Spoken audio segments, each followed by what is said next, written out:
Ooh, we're on a Levia game, which has literally just started and it passed the turn. But I did not click record fast enough. So the Arsenal on turn one and did nothing else, which is fairly good for me because like we've got a CNC, we've got some other stuff to play. All good times.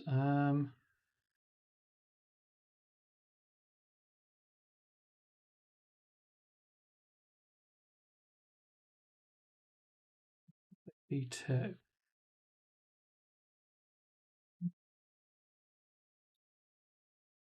Hard decisions here. I'm going to leave this open to see what happens because we could.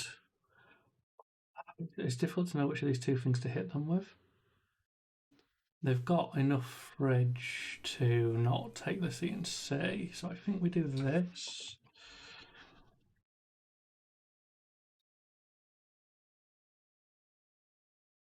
Yeah, so we take a card off them, which is fine. I'm going to Arsenal the CNC rather than the root bound, and that is purely in case I draw a really red hand, because then the CNC is playable. The root bound would be better to Arsenal otherwise, but didn't want to take that kind of initial risk.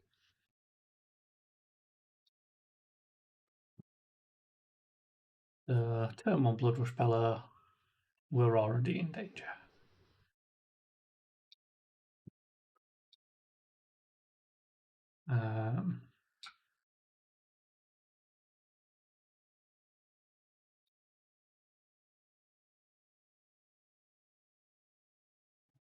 Matters what we do here, really.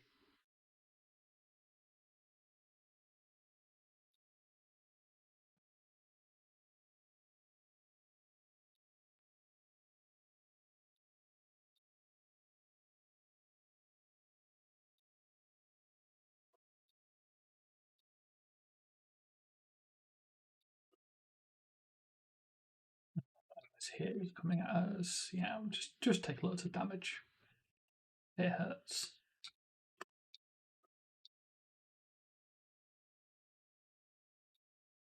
The CNC is not going to get much value in terms of Arsenal, obviously, but it's 6 damage.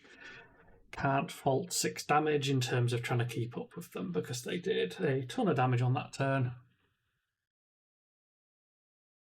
But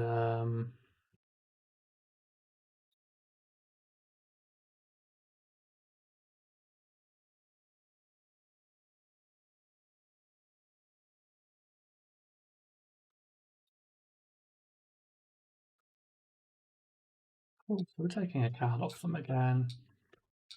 They're well ahead on life, which is kind of annoying, but you know, such is Blood Rush Bella. Not much you can do about it.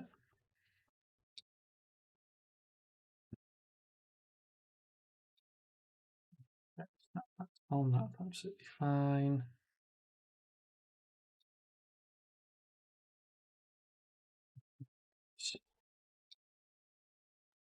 Still can't decompose. That's rough. I'm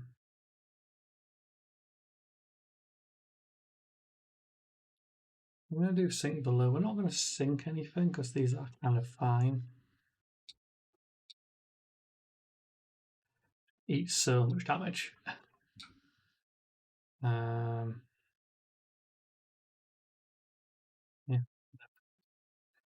I am very, very behind Levy here. They've had a very strong start and I have not had much.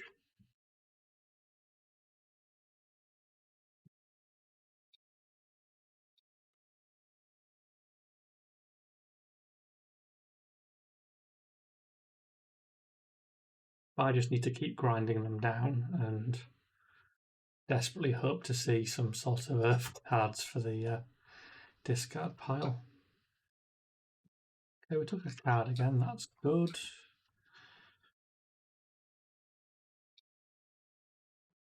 Okay.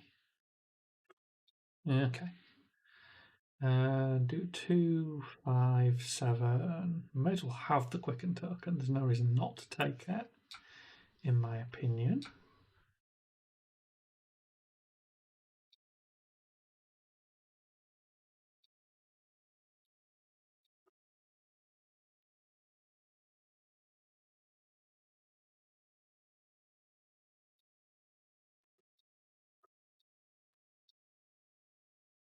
This is a good place to be, I think.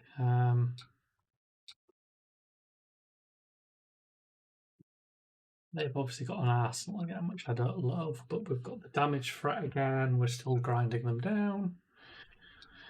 They're throwing away a blue every time, and that's kind of important to me because it does make a difference. We found a root bound, so that's good. They found a second blood rush. That's very bad. Put that in. We'll finally use one of these, so that's good.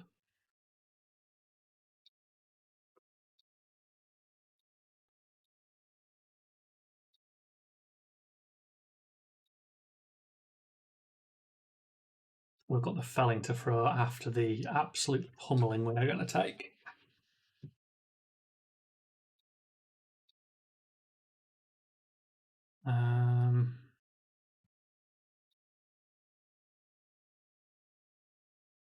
Got to be an attack, but I don't think we care.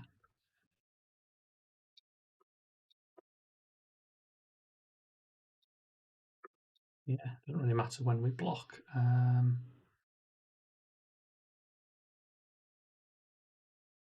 Take another 9. Feel like I'm very behind. They've got a lot of fridge to still get through as well. Like they've got what, 5 block there? Yeah. It's a lot, and I am very behind here. Not to say I can't win this, because I can, but it's going to be rough getting through it.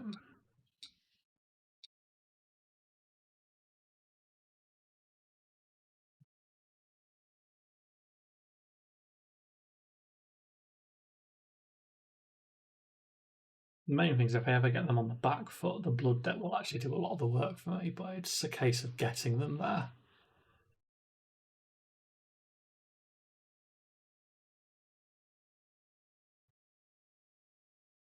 But this is good because they're going down to a 2-card hand, and that means I'm probably not losing any life next turn.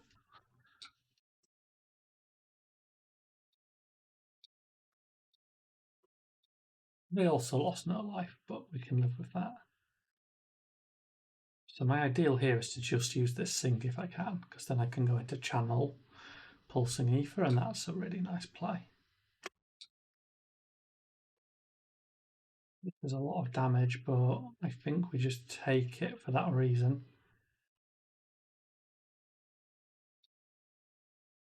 I don't love taking 4 at the point where I'm on that, but if I don't do it, I can't get aggressive. This is my last chance to get aggressive.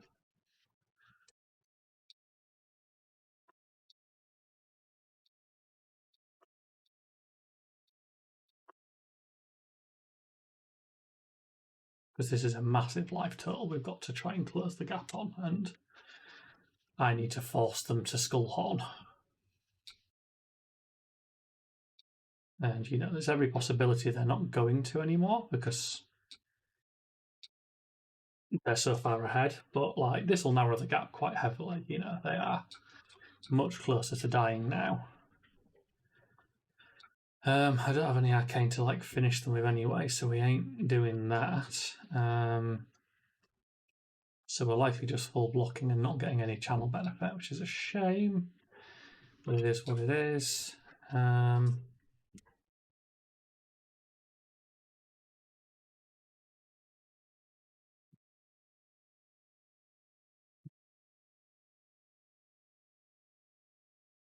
They're definitely going to attack with something else. It's a case of what do we do about that.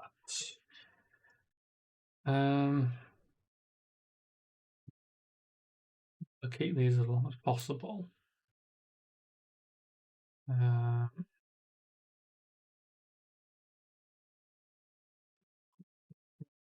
Whether or not we put the back skin in at this point.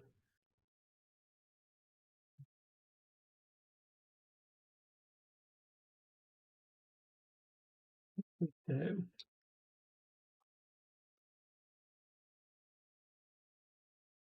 I just can't imagine this isn't another big swing.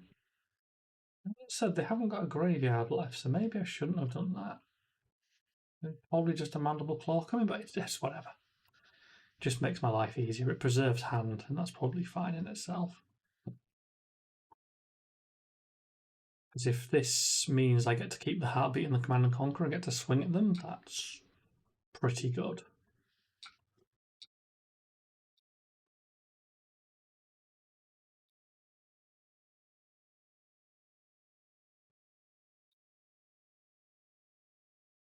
Love to have my ability online at this point, and I don't think that's happening.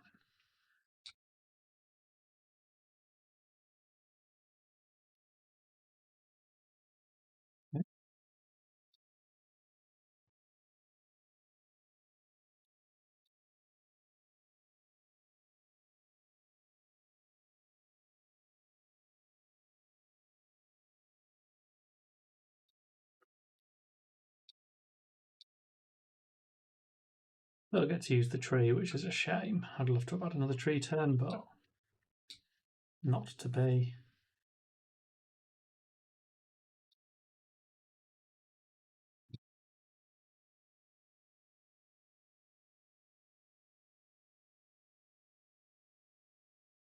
But they're in a lot of blood danger here. That's the thing I'm noticing. Yeah, that hits me for a point of damage.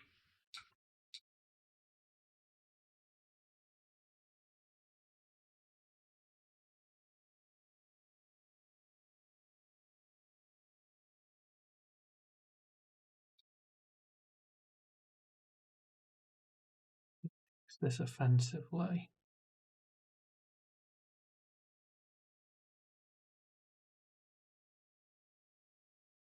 I think so.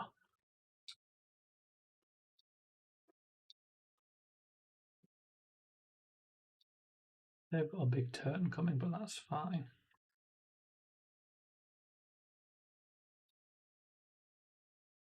Okay, cool. I'm guessing they did not have a kill there. Yeah.